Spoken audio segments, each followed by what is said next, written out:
संकष्टी चतुर्थी तर दर महिन्याला येते, पण अंगारकी चतुर्थीचा योग वर्षातून फार कमी वेळा येतो. तुम्हाला माहिती आहे का, संकष्टीपेक्षा अंगारकी चतुर्थीला 21 पटीने जास्त महत्त्व का आहे?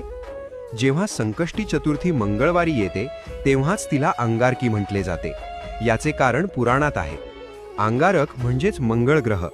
अंगारकाने गणपतीची हजारो वर्षे कडक तपश्चर्या केली होती.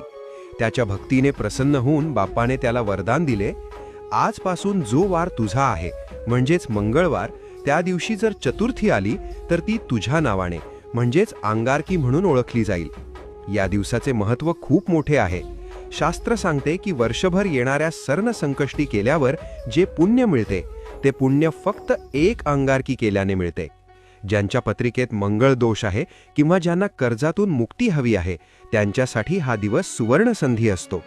तुमच्या आयुष्यातील सर्व विघ्न दूर होवोत आणि बाप्पाची कृपादृष्टी सदैव तुमच्यावर राहो हीच प्रार्थना.